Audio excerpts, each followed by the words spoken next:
Le prophète Moussa, paix sur lui, naquit en Égypte à une époque où Pharaon ordonnait de tuer tous les nouveau-nés garçons parmi les enfants d'Israël, de peur qu'un futur libérateur se lève contre lui.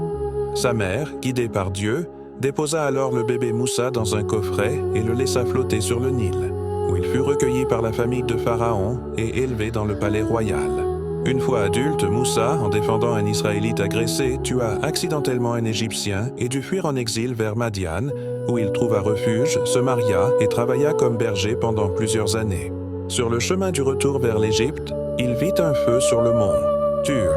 Là, Dieu lui parla pour la première fois, lui ordonna de retirer ses sandales, lui confia le message divin et lui accorda 2 miracles, son bâton se transformant en serpent et sa main devenant lumineuse, afin de défier Pharaon. Moussa retourna alors en Égypte accompagné de son frère Haroun et présenta à Pharaon les signes divins. Mais Pharaon, arrogant, accusa Moussa de sorcellerie et convoqua les plus grands magiciens, qui se soumirent aussitôt en voyant la vérité des miracles.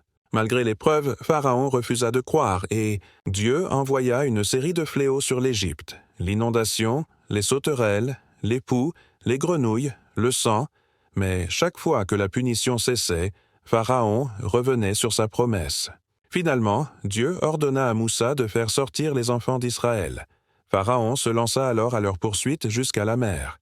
Moussa frappa la mer avec son bâton, et l'eau se sépara en 2 murs gigantesques permettant au peuple de traverser, mais lorsque Pharaon tenta de suivre, la mer se referma sur lui et il se noya.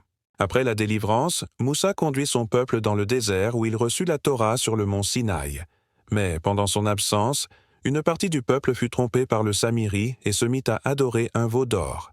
Moussa, furieux, rétablit l'ordre et rappela fermement l'adoration du Dieu unique. Il guida les enfants d'Israël à travers les épreuves, les rébellions, la soif, la faim, et Dieu leur accorda la manne, l'écaille et l'eau jaillie du rocher.